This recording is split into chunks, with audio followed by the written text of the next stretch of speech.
नमो वरिहन्ताणं नमो सिद्धाणं नमो आयरीयाणं नमो वज्रायाणं नमो लोये सव्यसाहूनम्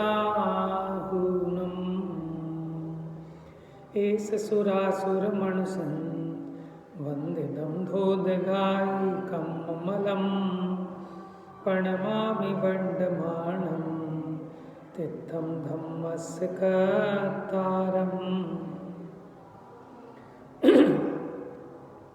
चरणानुयोग सूचक चूली का प्रवचन सार जी ग्रंथ का तीसरा अधिकार, उसमें मोक्ष मार्ग प्रज्ञापन अधिकार प्रारंभ हुआ गाथा नंबर 232 से।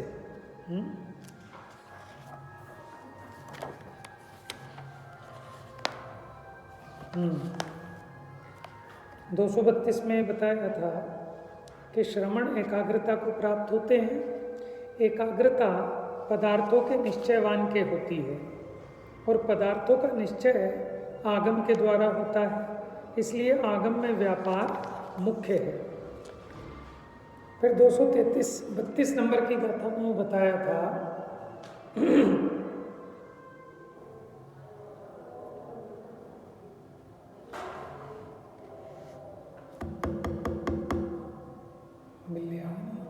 नीचे छुप जाए, चल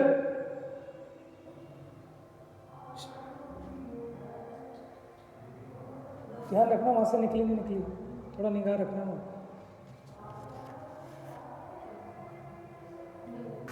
गेट बंद करके।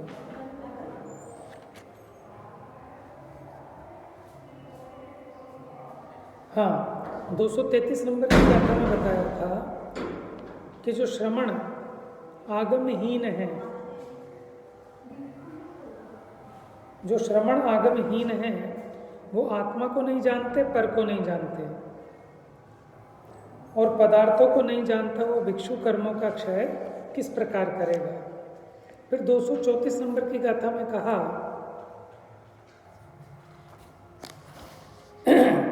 अब मोक्ष मार्ग पर चलने वालों को आगम ही एक चक्षु है। मोक्ष मार्ग में चलने वालों को आगम ही एक चक्षु है। चक्षु मैंने आँख। आँख क्या काम करती है? आँख देखने का काम करती है। अगर आपको कभी भी चलना हो तो पहले देखोगे तो चलोगे, और बिना देखे चलोगे तो गिरोगे अथवा गलत चलोगे। तो इसलिए जो मोक्ष मार्ग पर चलना चाहते हैं ऐसे श्रवण, उनको आगम ही चक्षु है, माने वो आगम से ही निर्णय करते हैं मोक्ष मार्ग का।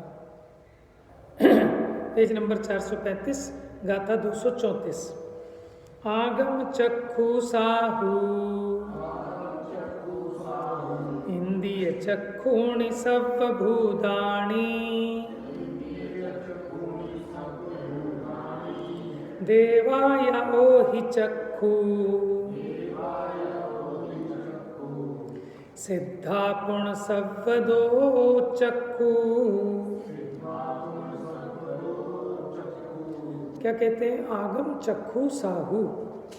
साहू माने साधु, आगम चक्षु है।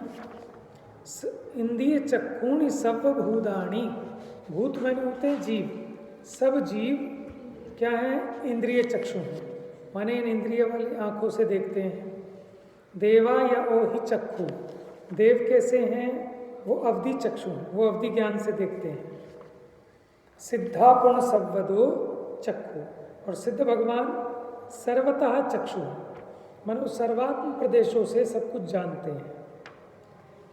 इसका पद्यानुवाद पढ़ते हैं डॉक्टर साहब का। साधु आगम चक्षु इंद्रिय चक्षु तो सब लोक है, देव अवधि चक्षु अरु सर्वात्म चक्षु सिद्ध है।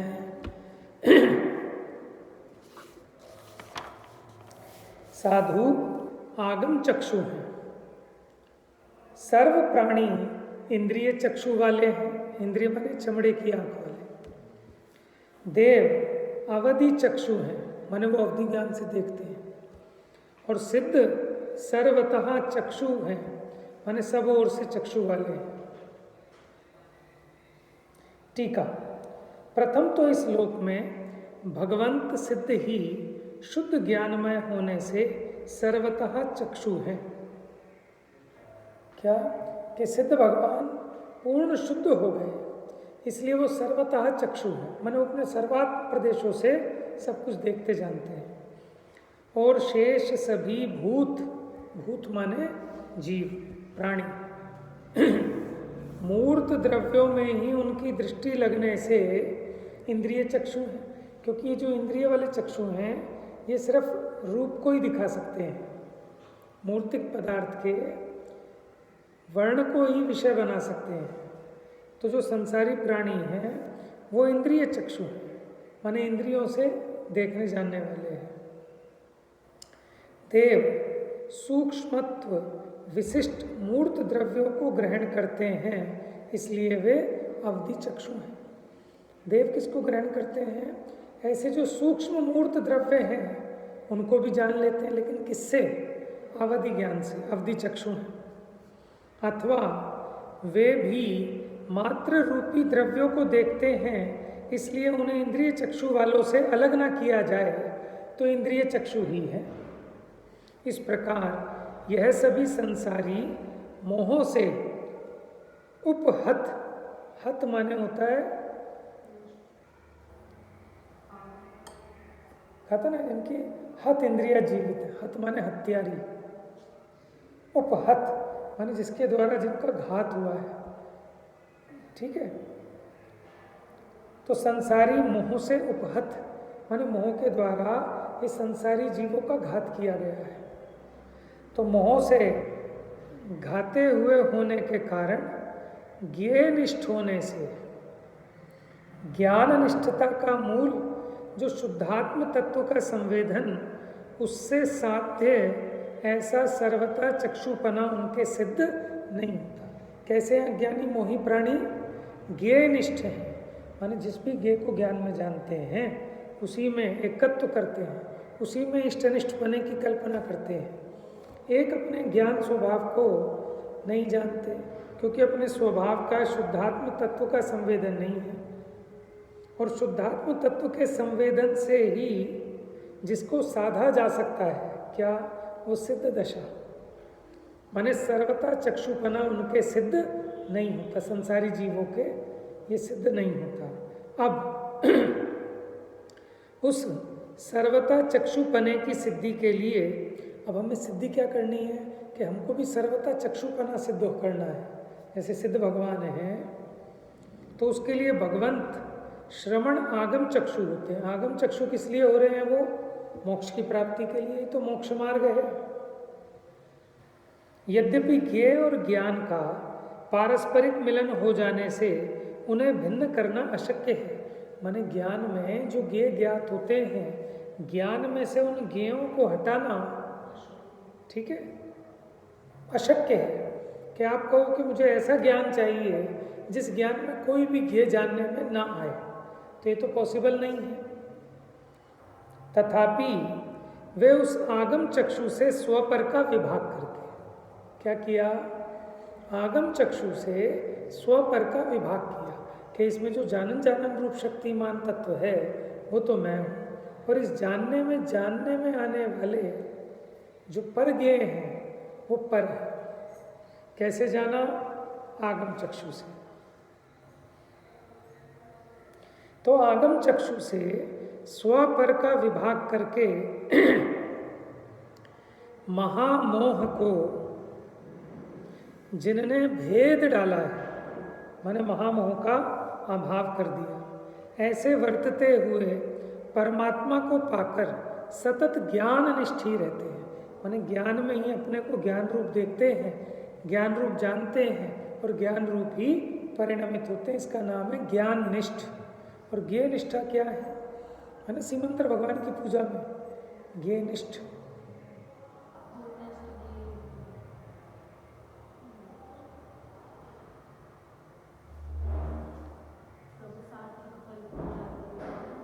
ये ज्ञेय निष्ठा मिट जावे,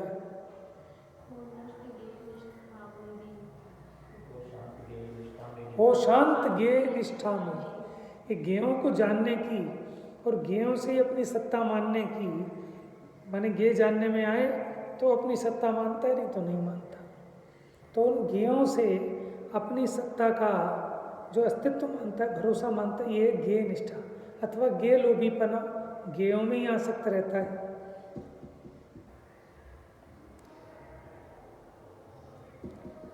तो ऐसे वर्तते हुए परमात्मा को पाकर सतत ज्ञान निष्ठ रहते हैं। इससे कहा जाता है कि मुमुक्षुओं को सब कुछ आगम रूप चक्षु द्वारा ही देखना चाहिए, क्योंकि आगम रूप चक्षु से देखोगे तो देह भिन्न दिखेगी, आत्मा न्यारा दिखेगा। आत्मा में ज्ञान स्वभाव अपना दिखेगा और ज्ञान में ज्ञात होने वाले ज्ञेय अपने से भिन्न दिखेंगे। लेकिन किसको? जिसको मोक्ष की इच्छा है। साधु ही तो है, असलियत में तो उन्हीं को है, तभी तो उन्होंने सब कुछ छोड़ा है। सच्चे अर्थों में मुमुक्षु माने मुनि, क्योंकि उसे एक मोक्ष की इच्छा है और कुछ दूसरी इच्छा नहीं है। कोई व्यापार, स्त्री पुत्र आदि किसी की इच्छा नहीं है, सब छोड़ दी। तो सच्चे अर्थों में मुमुक्षु मुनिराज है।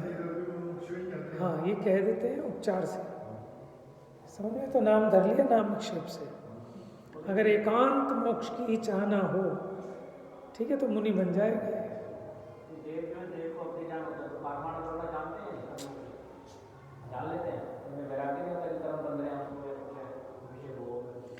जी जी, साक्षात समूह शरण में, ठीक है, कितनी बार तीर्थंकर की दिव्य ध्वनि सुन के आ गया। मौत के मुंह में से निकल के आ जाते हैं, फिर भी वैराग्य नहीं होता। और होने वाले को सारी अनुकूलताओं में भी हो जाता है ना? ऐसा कोई जरूरी नहीं है।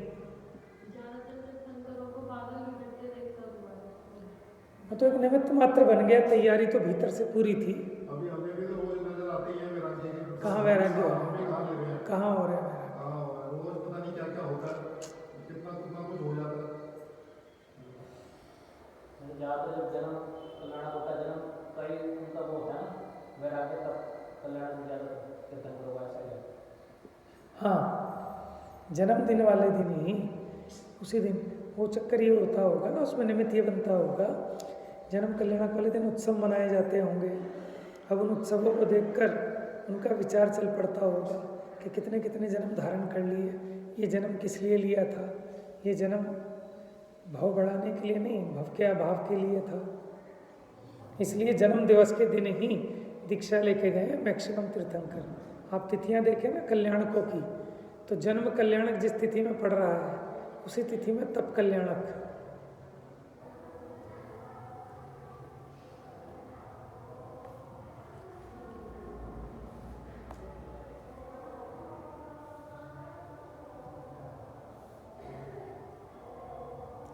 तो इसलिए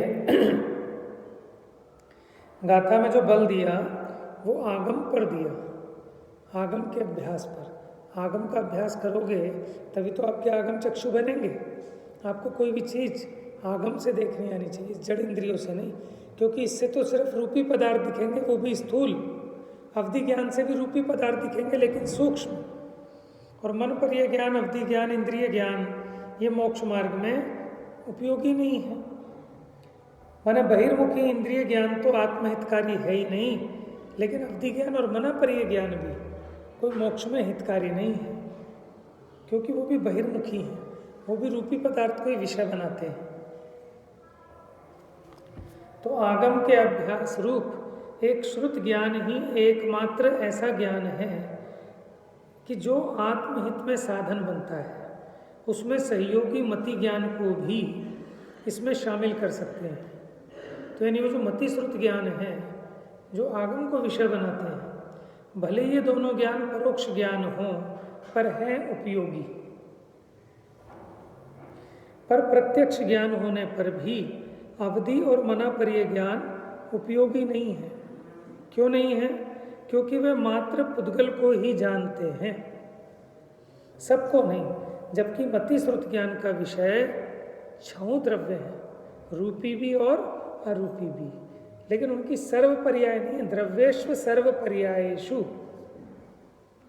मति श्रुतियोर निबंधो द्रव्येश्व सर्व पर्यायेषु। मति और श्रुत ज्ञान ऐसे हैं कि जो रूपी को भी जानते हैं और अरूपी को भी, लेकिन उनके सब पर्यायों को नहीं जानते।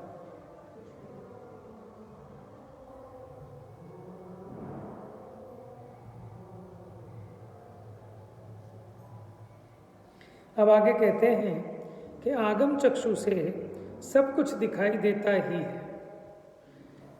235 नंबर का था, पेज नंबर 437।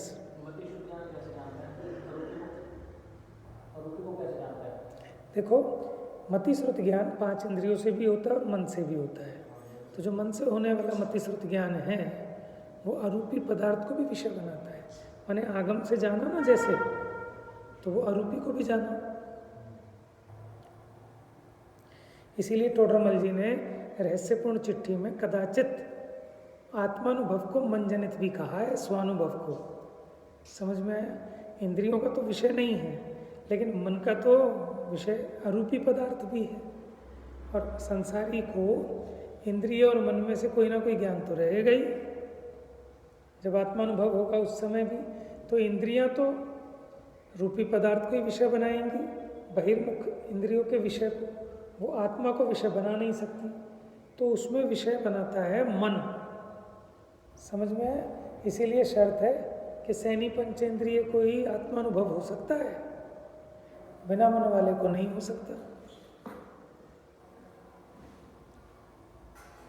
सव्वे आगम सिद्धा अत्था गुणपज्ये हि चित्ते हि जानन्ति आगमेण हि पेच्छित्ता ते विते समणा। क्या कहते हैं? सव्वे आगम सिद्धा अत्था, अत्था माने अर्थ पदार्थ, सव्वे आगम सिद्धा माने सब पदार्थ आगम से सिद्ध होते हैं। कैसे हैं वो अर्थ? गुणपज्ये ही चित्ते ही, गुण पर्याय से चित्रे ही माने विचित्र प्रकार के, जानन्ति आगमे नहीं।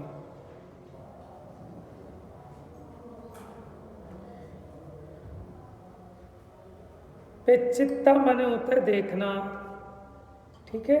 जानन्ति माने जानना, आगमेण ही, ते वी ते समणा, समणा माने मुनिराज श्रवण, आगम से ही उनको देखकर जानते हैं। किनको?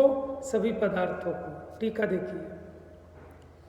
प्रथम तो आगम द्वारा सभी द्रव्य प्रमेय होते हैं। प्रमेय होते हैं माने जानने में आते हैं, हाँ ज्ञेय होते हैं, क्योंकि सर्व द्रव्य विस्पष्ट तर्कणा से अविरुद्ध है।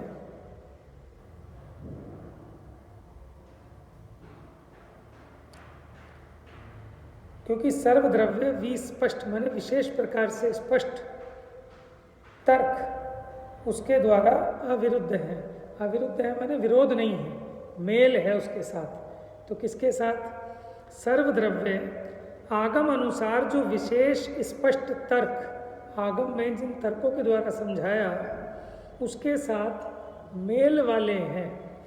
कौन? सब पदार्थ। अर्थात वे आगम अनुसार विस्पष्ट विचार से ज्ञात हों, ऐसे हैं। आप बताओ, धर्म द्रव्य को आप जान सकते हो क्या? धर्म द्रव्य, अधर्म द्रव्य, आकाश द्रव्य, लेकिन कैसे जानते हैं? आगम से जानते हैं, है ना? अविरुद्ध है। अविरुद्ध माने कोई विरोध नहीं है, माने आगम के द्वारा जिस तरह से समझाया गया है उसके द्वारा सर्व द्रव्य ज्ञात होते हैं, उसमें कोई विरोध नहीं है। हाँ, कसे जाते हैं क्योंकि आगम को, हाँ, और आगम से 437 नंबर पेज सबसे नीचे, आगम से वे द्रव्य विचित्र गुण पर्याय वाले प्रतीत होते हैं। आगम से तो जानते हैं कि किस किस द्रव्यों के कैसे कैसे गुण होते हैं। कौन सी? हाँ, ये अभी 436 नंबर पेज पे ना, आगम चक्षु साहब, हाँ अभी हुई है।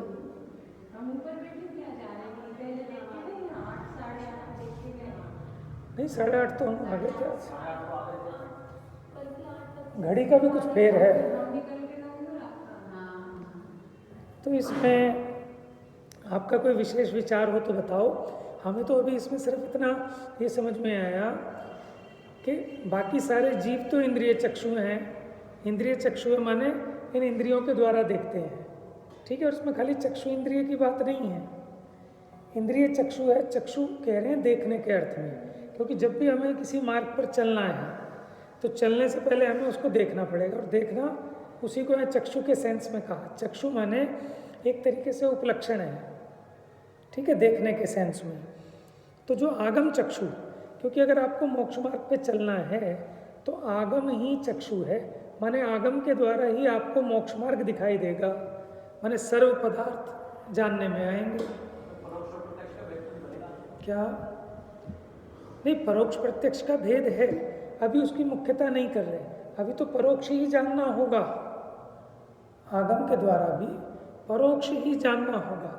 लेकिन कार्य की सिद्धि दोनों से होती है, परोक्ष से भी होती है और प्रत्यक्ष से भी होती है। जैसे तीर्थंकर को आपने साक्षात देखा तो आपको श्रद्धा बनती है।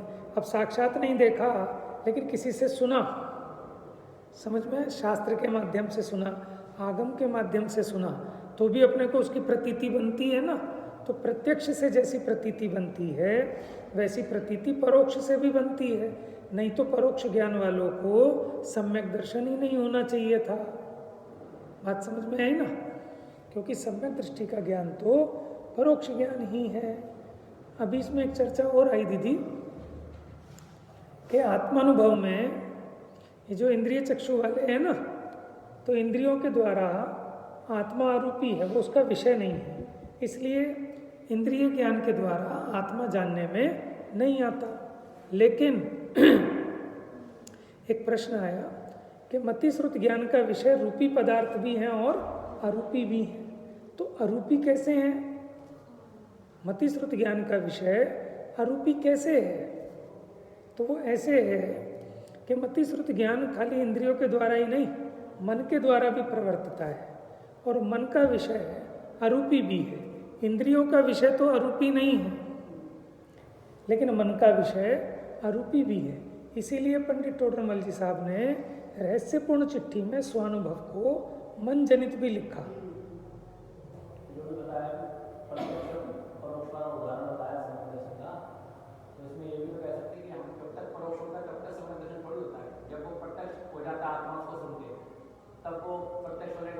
आप प्रत्यक्ष का मतलब क्या कहना चाहते हो? हाँ, ये प्रश्न उठाया टोडरमल जी ने कि पहले सबको जानेंगे तभी तो सबका श्रद्धान होगा। तो वहाँ तो उन्होंने अलग बात कही कि प्रयोजन भूत को जानना है। सबको जानने का मतलब ये नहीं कि पहले केवल ज्ञान हो फिर सम्यक दर्शन होगा।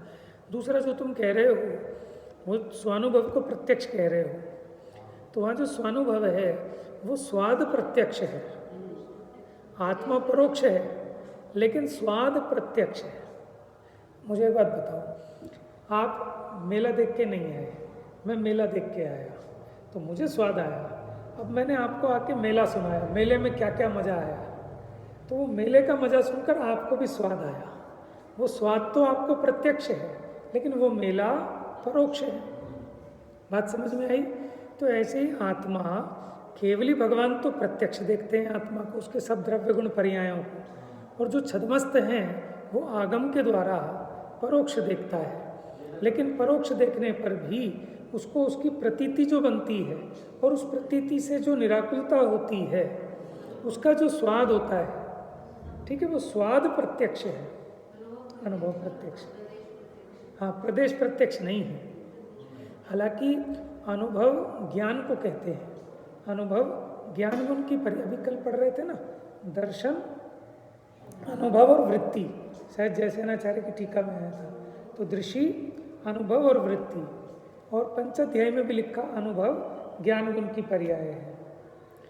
तो वो ज्ञान गुण की पर्याय का मतलब सिर्फ इतना ही लेना कि वो प्रदेश आदि उसके प्रत्यक्ष नहीं है, लेकिन उस संबंधी जो स्वाद आया माने निराकुलता का, वो प्रत्यक्ष है। उसी को हम कहते हैं वो अतीन्द्रिय आनंद तो प्रत्यक्ष है। हाँ, जैसे गूंगे का गुड़, या अंधे ने गुड़ चखा, अंधे ने, ठीक है, और आंख वाले ने गुड़ चखा, स्वाद तो दोनों को आएगा। बात समझ में आ रही है? लेकिन उदाहरण को एक उदाहरण रूप लेना, क्योंकि वहाँ स्वाद को बताना है सिर्फ, है ना? हाँ, क्योंकि वहाँ ऐसा मत समझना जैसा उसने गुड़ खाया बिल्कुल ऐसा कैसे, ऐसा नहीं होगा। प्रतीति की अपेक्षा बात है बस। जैसी प्रतीति साक्षात देखकर बनती है वैसी प्रतीति परोक्ष देखकर भी बनती है, उससे सम्यक्त भी होता है, लेकिन फिर भी दोनों की प्रतीति में सूक्ष्म अंतर रहता ही है। अवगाढ़ परमावगाढ़ तब होता है। नहीं, वो पादमूल में तो होता है, लेकिन प्रत्यक्ष ज्ञान के बिना तो वो भी होता है।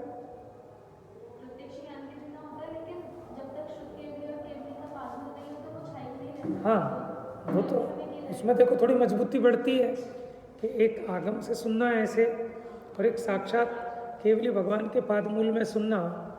लेकिन अब ये सूक्ष्म अंतर होते हैं, अपने बुद्धिगम में नहीं है, और आचार्यों ने भी उस तरह से नहीं समझाए, लेकिन बारीकी तो बहुत है। तो इसीलिए कहीं तो ये कहते हैं कि मन की तो आवश्यकता ही नहीं है आत्मानुभव में। क्या है वो? मन वस्तु विचारत ध्यावते, मन पावे विश्राम, रस स्वागत सुख उपजे, अनुभविया को नाम। तो कोई तो कहता है कि मन की आवश्यकता ही नहीं है आत्मानुभव में, तो मन की आवश्यकता नहीं है वहाँ कहकर ये कहना है मन का काम है विकल्प करना। तो वहाँ उसके वो विकल्प नहीं होते, इसलिए हमने कहा मन पावे विश्राम। लेकिन मन का कोई ना कोई विषय तो होता है,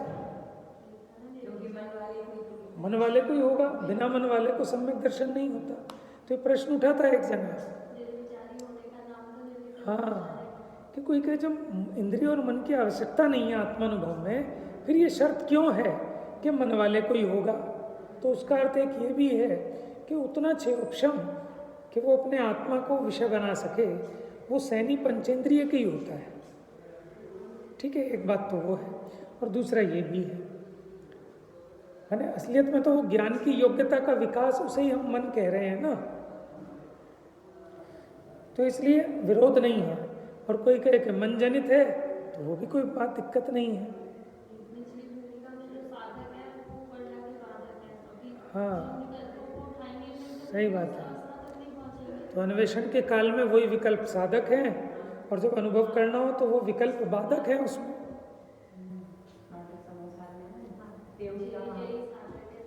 हाँ, बाधक है। बताओ, यहाँ तो नए प्रमाण के विकल्पों को भी बाधक कह रहे हैं, तो फिर राग द्वेष की तो बात ही क्या है।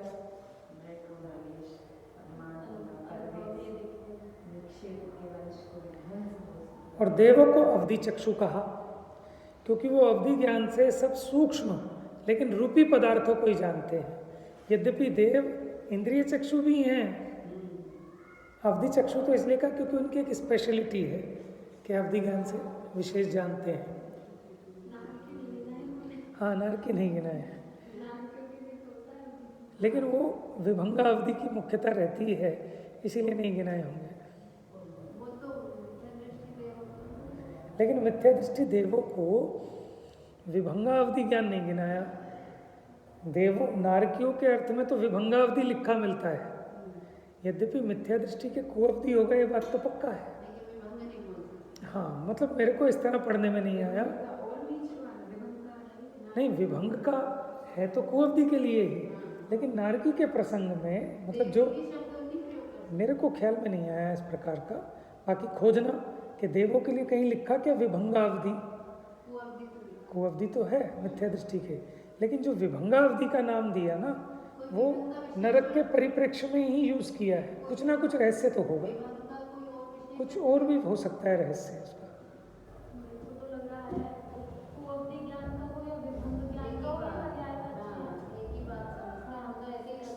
हाँ, लेकिन मुझे जो है ना देवों को विभंगा अवधि कहने में संकोच होता है, क्योंकि मेरे को ऐसा उस तरह से इस तरह पढ़ने में नहीं मिला।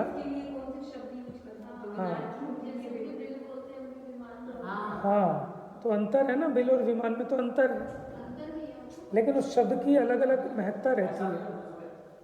उसमें तो मेरे जब उनको ज्ञान होता होगा लड़की तो किसी काम का नहीं, और नारियों को ऐसा भी तो उल्टा जो व्यक्ति लड़ाई ज्ञान हो। वो भी है ना, वहाँ तो वो कहते हैं ना कि वो देखता है कि ये मेरी माँ थी और मेरे काजल लगाती थी, तो उसको ऐसा भासता है कि मेरी आंखें फोड़ती थी, क्योंकि कषाय की तीव्रता है। देव को ऐसा भासता नहीं है, उसको ये दिखता है कि हाँ काजल लगाती थी तो काजल लगाती थी, क्योंकि हाँ देव के कषाय की मंदता है, इसके कषाय की महातीव्रता है। तो इसीलिए ना हम जितना जानते हैं बहुत जरा सा है, ठीक है, हमारी तो बुद्धि नहीं चलती, लेकिन एक गुंजाइश रखनी चाहिए, एक स्थान खाली रखना चाहिए कि कहीं से कुछ मिलेगा तो हम उसको स्वीकार करेंगे। क्योंकि शुरू शुरू में जब हम नए नए लगे ना, तो हमने जहाँ जैसा सुन लिया, अब हम लड़ जाते थे सब जगह। हमने ये सुना था कि अगर चक्रवर्ती या तो नरक जाता है या मोक्ष जाता है, ठीक है, अगर वो दीक्षा ले ले तो मोक्ष जाएगा, और अगर गृहस्थी में मरे तो नरक जाएगा। तो किसी एक व्यक्ति से मेरी बहस हुई, वो कह रहा नहीं स्वर्ग भी जाते हैं, स्वर्ग भी जाते हैं। ये तो बाद में पढ़ के पता चला ना, तो थोता चना बाजेगा। जब नए नए सुना, जहाँ जो सुना, और ऐसा श्रद्धा ऐसी होती थी शुरू में कि इनने कही है बात, सबसे बड़े विद्वान हैं, तो हम लड़ मर जाएं किसी से भी उसके पीछे। लेकिन जब अपना अभ्यास किया धीरे धीरे, तब समझ में आया कि गलती किसी से भी हो सकती है, छद्मस्त हैं भैया। अब जैसे एक श्वास में 8-10 बार हम समझते थे इसे निगोद के दुख है, निगोद कहते हैं इसे, एक श्वास में 8-10 बार। अरे लब्ध पर्याप्तक जो भी है। अच्छा, फिर जैसे वो कहते हैं कि निगोद से निकलता है सादिक 2000 सागर के लिए, ये भी ठीक नहीं है। ये निगोद से निकलने की बात नहीं, ये त्रस पर्याय में रहने का उत्कृष्ट काल है। दोनों में अंतर इसलिए पड़ गया, हाँ हाँ, सिर्फ त्रस का 2, 3, 4, 5 इंद्रिय का, तो वो इसमें सादिक 2000 में वो नहीं है ना ना ना, उसमें तो असंख्यात कल्प काल है। तो सादिक 2000 सागर में कैसे काउंट करोगे उसको? तो निगोद से निकलने का नहीं, एक इंद्रियों से निकलकर, माने त्रस पर्याय में रहने का उत्कृष्ट काल। तो इसलिए मैंने कल भी कहा था कि हम उसको ग्रहण करें कि सामान्य कथन है कि कोई द्रव्य नियोग का प्रवचन कर रहा है, और अगर उसने उदाहरण जिस अपेक्षा से दिया उसको उदाहरण के रूप में ले लो, बस। समझ में आया ना? ये पता नहीं कहाँ से चलती है बात, क्योंकि वो जो पंडित जी थे ना अलवर वाले किशन चंद जी, तो उन्होंने भी निषेध किया है कि ऐसा कहीं नहीं है जनाब में, नहीं है भी नहीं। वो जो 48 भव की बात है, बताओ, वो जो 48 भव की आई ना, तो कौन सा अधिकार था? 6वां 7वां अधिकार है, कौन सा है? सर्वार सिद्धि टीका में नीचे फुटनोट में भी दिया है कि एक साथ अगर अधिक से अधिक उत्कृष्ट भव स्थिति और कार्य स्थिति का प्रकरण है। कि भव स्थिति किसे कहते हैं? कि एक मनुष्य पर्याय में रहने का उत्कृष्ट काल 3 पल्ले है, कर्म भूमि की अपेक्षा 1 कोटि पूर्व है। काय स्थिति क्या होती है? कि निरंतर मनुष्य मनुष्य मनुष्य मनुष्य ही बनता रहे, तो अधिकतम कितने टाइम तक मनुष्य बन सकता है? तो वो गिनाई 47 कोटि पूर्व प्लस 3 पल्ले, यानी एक 3 प्लस 3 पल्ले, तो 3 पल्ले की एक उत्कृष्ट भोग भूमि का हो गया भव, और 47 कोटि पूर्व 47 भव हो गए मोटे मोटे। तो उसको जोड़ के कहीं से 48 कहने लगे, और उस 48 में भी वो ऐसा गिनाते हैं कि 8 पुरुष के 16 के 16 पुरुष के 16 स्त्री के 16 नपुंसक के, उसमें आधे आधे पर्याप्तक और अपर्याप्तक, तो वो बात बनती नहीं है। और निरंतर हाँ सही बात है, लेकिन तो अभी क्या है कि देखो, इसमें कदाचित आपको ऐसा भी मिल सकता है कि 2 अलग अलग आचार्यों के 2 मत मिले, तो उसमें स्वीकार करना जैसा केवली ने जाना वो अपने को प्रमाण है, क्योंकि बहुत सारे सूक्ष्म विषय ऐसे हैं। हाँ, मेरी जिह्वा नहीं हिलती यहाँ पर, क्योंकि दोनों ही बड़े आचार्यों ने लिखा, तो वो दोनों कथनों को लिखते हैं वहाँ पर कि हम किसी को छुपा नहीं सकते, यद्यपि दोनों में से एक ही सत्य होगा, लेकिन वो हमारे ज्ञान का विषय नहीं है। अगर हम किसी एक को लोपें तो पता नहीं कि सही वाला ना लुप्त हो जाए। इसलिए दोनों उपदेश कहीं कहीं जगह वो ज्ञान की हीनता से ऐसा हो गया। तो इसलिए धीरे धीरे जितना जितना हम पढ़ेंगे उतना उतना समझ में आएगा, उतना उतना हम मौन होते जाएंगे, क्योंकि बहस का कहीं कोई विषय है नहीं। जिनागम इतना अथाह है, कोई व्यक्ति जो कुछ भी कह रहा है ना वो भी निकाल लाएगा आगम में से कहीं ना कहीं, और हम उसका विरोध करेंगे तो आगम का ही विरोध ना हो जाए। हाँ, और फिर उसके लिए वो जिम्मेदार है। हमने किसी का ठेका थोड़ी लिया है, भाई तुम गलत समझ रहे हो, अब तुम्हारी जिम्मेदारी है कि तुम ठीक से समझो, या फिर हमें उतनी स्किल हो, उतनी योग्यता हो कि हम आपको समझा पाएँ। लेकिन उस चक्कर में ऐसा ना हो कि जैसे अन्य लोग हमारा निषेध करने के नाम पर कुंद आचार्य का निषेध कर बैठते हैं, ऐसे हम भी समझ में आया कि किसी एक व्यक्ति विशेष का निषेध करने के कारण सर्व आगम का ही निषेध कर बैठे।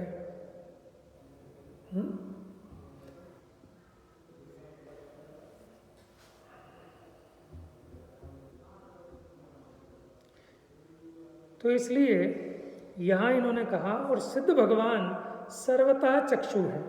सर्वथा चक्षु माने वो सर्व ओर से, सर्वात्म प्रदेशों से देखते जानते हैं।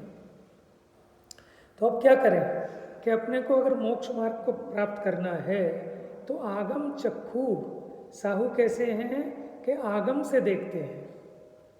समझ में आया? उसके बिना आपको ये तो एक दिख रहा है सारे जगत को, तो यही तो हूँ मैं, तो ये कैसे दिखेगा कि आगम से दिखेगा। तो आगम से देखते हैं। अब ज्ञान और वो रागादिक वो एक दिखते हैं, भिन्न भिन्न कैसे दिखेंगे? आगम से दिखेंगे। इसलिए आगम की यह महिमा गा रहे हैं, मुमुक्षुओं को सब कुछ आगम रूप चक्षु द्वारा ही देखना चाहिए। अब आगम में जैसा केवली ने कहा, वो आगम में मुख्यतः किसी छद्मस्त की नहीं, केवली भगवान की, और केवली के वचन ही छद्मस्त कह रहा है तो वो प्रमाण है। समझ में? छद्मस्त के वचन प्रमाण नहीं है। अगर छद्मस्त कह रहा है कि ऐसा मैं कहता हूँ तो फिर वो प्रमाण नहीं है। समझ में? सर्वज्ञ के वचन हैं तो प्रमाण हैं, छद्मस्त के वचन प्रमाणिक नहीं होते। अब फिर अगली गाथा प्रारंभ हुई 235 नंबर की। इसमें कह रहे हैं कि समस्त पदार्थ विचित्र गुण पर्यायों सहित आगम सिद्ध हैं। कि कहाँ सिद्ध करने? अपने ज्ञान में सिद्ध करने हैं ना, तो कैसे सिद्ध होते हैं? आगम से सिद्ध होते हैं। अदरवाइज तो आप धर्म अधर्म आकाश को कैसे सिद्ध करोगे? आत्मा के शुद्ध स्वरूप को कैसे सिद्ध करोगे? ठीक है, मन तो किसी को दिखता ही नहीं है, उसको कैसे सिद्ध करोगे? बहुत सारे विषय ऐसे, सुमेरु पर्वत किसने देखा? समझ में आया? तो ये सब चीज़ें कैसे हैं? आगम सिद्ध हैं। समस्त पदार्थ अपने विचित्र गुण पर्यायों सहित आगम से सिद्ध होते हैं, माने जाने जाते हैं, व्यक्त होते हैं। उन्हें भी वे श्रवण आगम द्वारा वास्तव में देखकर जानते हैं। देखो दो बातें कही हैं, आगम से देखकर जानते हैं। जो चक्षु शब्द रखा था वो देखने के सेंस में ही रखा था, देखकर जानते हैं। तो पहले वहाँ से माने पढ़ते हैं, सुनते हैं, समझते हैं, और फिर दूसरे अर्थ में कह रहे हैं कि उसको आत्मसात कर लेते हैं, अपना भी निर्णय उसके अनुसार बना लेते हैं, उसको कह रहे हैं जानते हैं। देखो जैसे कोई कहानी सुनाता जाता है कि एक बार ऐसा हुआ था, ऐसा हुआ था, तो वो सुन सुनकर जानता जाता है ना। जैसे उसने वो सुना और फिर उसके वो इमेजिनेशन बनती है, फिर उसकी कल्पना में, उसके ज्ञान में वो बात बैठ जाती है। तो ऐसे ही आगम के द्वारा श्रवण इन पदार्थों को देखकर जानते हैं। टीका, प्रथम तो आगम द्वारा सभी द्रव्य प्रमेय होते हैं। प्रमेय माने प्रमाण के विषय को प्रमेय कहते हैं। प्रमाण के विषय को, क्योंकि प्रमेय कहने का भी तात्पर्य ये है कि वो अपने अनंत गुण पर्याय सहित, इसलिए प्रमेय कहा, क्योंकि सर्वद्रव्य विस्पष्ट तर्कणा से अविरुद्ध है। अगर आपकी विशेष स्पष्ट तर्कणा है तो सभी द्रव्य सिद्ध हो जाएंगे, उसमें कोई विरोध नहीं आएगा। सर्वद्रव्य आगम अनुसार जो विशेष स्पष्ट तर्क उसके साथ मेल वाले हैं, अर्थात वे आगम अनुसार विस्पष्ट विचार से ज्ञात हों ऐसे हैं। माने जैसा आगम में लिखा है, अगर तू विशेष स्पष्ट विचार करेगा तो तुझको भी वैसा ही भाषित होगा। और आगम से वे द्रव्य विचित्र गुण पर्याय वाले प्रतीत होते हैं, क्योंकि आगम को सह प्रवृत्त और क्रम प्रवृत्त, सह प्रवृत्त माने साथ साथ प्रवर्तने वाले, और क्रम प्रवृत्त माने एक के बाद एक प्रवर्तने वाले अनेक धर्मों में व्यापक, यानी गुण और पर्याय इनमें व्यापक अनेक धर्मों को कहने वाला अनेकांतमय होने से आगम के विशेषण है। आगम कैसा है? अनेकांतमय है, सह प्रवृत्त, क्रम प्रवृत्त, अनेक धर्मों में व्यापक अनेकांतमय होने से आगम को प्रमाणता की उपपत्ति है। अब उत्पत्ति है कि उपपत्ति है? उपपत्ति है, क्योंकि उपपत्ति का मतलब होता है सिद्धि है। उत्पत्ति तो करनी नहीं, जैसा वस्तु का स्वरूप है वो अनादि निधन वैसा का वैसे ही है। आपको तो बस अपने ज्ञान में उसकी सिद्धि करनी है, तो सिद्धि को ही उपपत्ति कहते हैं। अर्थात आगम प्रमाणभूत सिद्ध होता है, इससे सभी पदार्थ आगम सिद्ध ही हैं और वे श्रवणों को स्वयमेव ज्ञेयभूत होते हैं, माने श्रवणों के ज्ञान में ज्ञात होते हैं। क्योंकि श्रवण विचित्र गुण पर्याय वाले सर्वद्रव्यों में व्यापक अनेकांतात्मक श्रुत ज्ञानोपयोग रूप होकर परिणमित होते हैं, माने उनका ज्ञान भी अनेकांत रूप हो जाता है। और ये जो आपके स्यादवाद है ना, ये श्रुत ज्ञान में ही होता है, मति ज्ञान में नहीं होता, क्योंकि किसी पक्ष को मुख्य और गौण करना ये श्रुत ज्ञान में ही होता है। वैसे तो पांचों ही ज्ञान प्रमाण है, लेकिन फिर भी ये जो कला है मुख्य गौण की, वो श्रुत ज्ञान में उसकी मुख्यता है।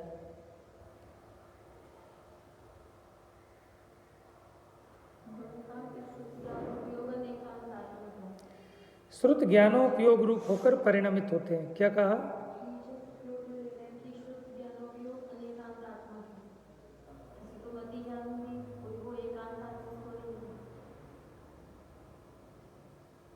लेकिन वो विचारणा का सारा काम ना वो श्रुत ज्ञान का ही है, इस अपेक्षा कह रहे हैं। क्योंकि अनेकांत तो है, लेकिन उसकी सिद्धि की बात समझना, यहाँ अनेकांतवाद समझ लेना एक तरह से, क्योंकि उसकी सिद्धि की बात है। अनेकांत का एक अर्थ ये भी है कि उसके अनेक धर्मों का ज्ञान में प्रकाशित होना। देखो अंतर है, एक अनेकांत और एक अनेकांतवाद है, और एक चीज़ और है इन दोनों के बीच की। देखो अनेकांत तो वस्तु का स्वरूप है, अनेकांतवाद उसको कथन करने की शैली है, जिसको स्यादवाद भी कहते हैं। लेकिन जैसे वस्तु अनेक धर्मात्मक है, उसको जानना भी तो होता है, तो उसको जानना भी अनेकांत है। एक तो वस्तु अनंत धर्मात्मक होने से अनेकांत है, और ऐसा उस अनंत धर्मात्मक वस्तु का ज्ञान में प्रकाशित होना वो भी अनेकांत है। ऐसा परिशिष्ट में अनेकांत की परिभाषा ऐसे ही दी है समयसार परिशिष्ट में, कि वस्तु में परस्पर विरुद्ध प्रतीत होने वाले, ठीक है, अनंत धर्मों का ज्ञान में एक साथ प्रकाशित होना वो अनेकांत है। तो इस अपेक्षा श्रुत ज्ञान में कहा, तो उसका प्रकाशन श्रुत ज्ञान में ही होता है। इससे ऐसा कहा है कि आगम चक्षुओं को कुछ भी अदृश्य नहीं है। ठीक है, आलू में जीव होते हैं, कर्म होते हैं, पुण्य पाप होते हैं, स्वर्ग नरक होते हैं। ठीक है, ये जो मेरे को दुख हो रहा है ये मेरे पाप का फल है, आपको कैसे दिख रहा है? हमको तो दिख नहीं रहा कि भैया आगम चक्षु किसको दिखेगा? तो बताओ समता आएगी कि नहीं आएगी? प्रकृति में कभी किसी के साथ कोई अन्याय नहीं होता। समझ में आया? कोई बहू लाए, वो बहू 2-4 साल रही, भरोसा जमा कर अकाउंटों से सारा पैसा अपने अकाउंट में लेके फिर उड़ गई, करोड़ों रुपए, ठीक है। अब अगर ये आगम चक्षु वाला हो तो इसे कोई दुखी नहीं कर सकता है, तो सिर्फ थोड़ा सा दिख रहा है कि वो छल गई, हमको चीट कर गई। लेकिन अगर ये आगम चक्षु वाला हो तो वो हमारा कुछ नहीं ले गई, जो उसका था वो वही ले गई। समझ में आया? तो समता आएगी, और समता ही श्रमणता है, मोक्ष मार्ग है। अब आगम चक्षुओं को कुछ भी आदृश्य नहीं है। तो इस प्रकार हमारी अभी 235 गाथा तक ये विषय हो गया। अब इसके आगे का जो विषय है,